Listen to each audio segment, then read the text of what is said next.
One. Welcome, everyone, to the Tethys Shipyards. I am Takeshi Yamato, the Yardmaster, joining our host, the Housecoat Gamer.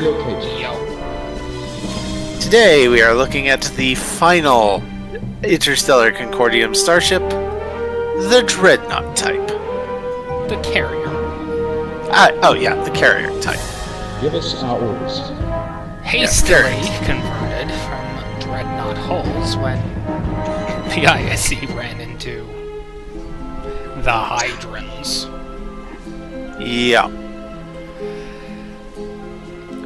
The carrier was kind of a hodgepodge and a very inefficient system.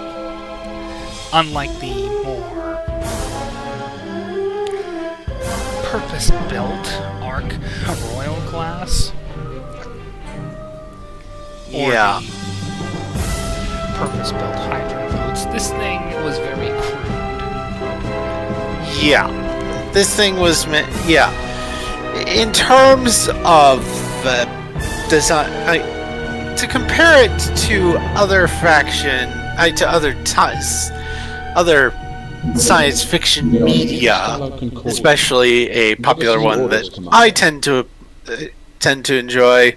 We serve the This would be like converting a basic warship of the Earth Federation, like the Salamis or Magellan class, in order to allow it to use mobile suits, as opposed to a purpose-built mobile suit carrier such as the Musai class. In this case, they just made a couple of tumor-like grooves to serve as handbags. Which, I might add, served as bullet traps. A single photon torpedo, kind of, with these things out of action. And the ISC did not learn their lesson. Yeah. But they were stuck with them. And they were rather effective at least blunting Hydron warships. Yeah. Remember, That's the it. ISC echelon derives its strength from numbers. Yeah. And there's a reason the ISC lost the General War. Yeah, they just did not have their numbers just couldn't stand up to the various ships of the other factions. Starfleet were better rounded. And these guys couldn't exactly deal with stealth attacks. Yeah, so the Klingons and Romulans had obviously tore through them, and then of course we had the Hydrons and the Lyrans, and the Gorn. The Gorn would just drown you in plasma. Anyway. Their carriers generally did do some damage, but not enough to be worth it. Yeah. And much like any other interstellar Condordium starship, the Condordium itself may be licking its wounds and maybe making more of these, but most of the ones that we know of now litter the battlefields of the General War, waiting lifelessly for entrepreneurial businessmen to find them and salvage them, either for parts or to turn them into anti-pirate vessels. It is not known how many carriers actually survive. Yeah. But the Alliance was very. Yeah. Or even not even. I talked about anti-pirate duties. Hell, even pirates might make use of some of these. I mean, a carrier can carry boarding crafts just as easily as it can carry strike craft.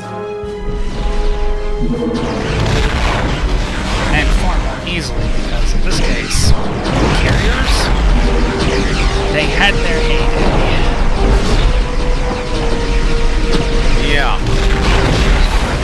So I could easily see a band of Orion. I could easily see a band of pirates, be it Orions or Nausicans or what have you, stumbling upon one of these carriers, and well, Construction complete. maybe beefing up the firepower a little bit just so it can hold its own, but using the hangar bays as a place to hold their boarding craft and converting some of the maintenance facilities to storage for their ill-gotten gains. Now let's get to the stats. As is usual, we are counting them as entering service in 2287, which, just like the Star Cruiser, is probably the actual entered service date in the case of the carrier. And like the Dreadnought, it is a Scale 6 starship. So, we have Comms 10, Computers 8, Engines 7, Sensors 9, Structure 9, Weapons 7. Just like the Dreadnought, this thing is sluggish. But they had to do some structural reinforcement and take out some of the weapons. Give us new orders. And they gave this thing some better computers, too. Carrier coordination is a royal bitch. Yeah. I mean, Department... there's a reason air bosses are so heavily respected. Yeah. And quite possibly overworked on occasions. You have no idea. Department-wise, we have Commands +1, Engineering +2. Again, Carrier. Command is for better coordination. The engineering is for maintenance. As for weapons, this thing has disruptor cannons, disruptor banks, plasma torpedoes using the hyper-focused plasma torpedo special rule, aka the Red Death torpedo, and a strength 5 tractor beam.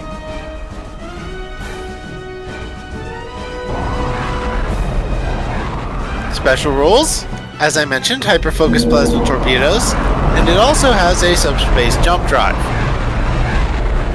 Space frame talents, it has 2 instances of extensive shuttle bays, giving this thing an impressive small craft count, and secondary reactors. Let's see, adding something, let's see, potential for a 4th talent.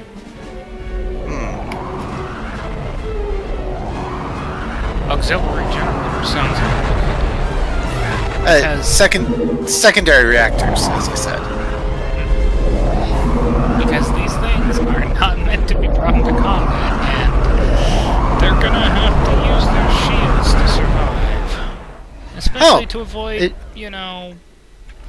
a photon torpedo to those massive open hangar bays. Yeah, we'll say we gave the Dreadnought advanced shields. I can give this thing advanced shields too.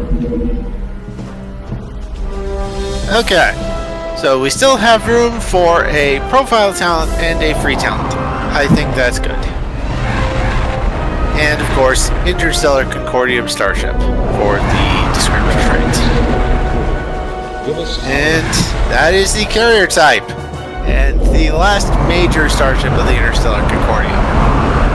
We still Into Vessel Tom. construction complete. They're Give us new orders freighters, tomorrow. multiple use ships. Yep. Of course, before we get into that, Construction we are going to convert all their combat-capable vessels into the much simpler Captain's Log format. And we might as well do that now before I destroy that base. Oh. So, Not in Are this we bit. going- I mean, I'm gonna be in Yeah. this in a minute. yeah. Bye-bye.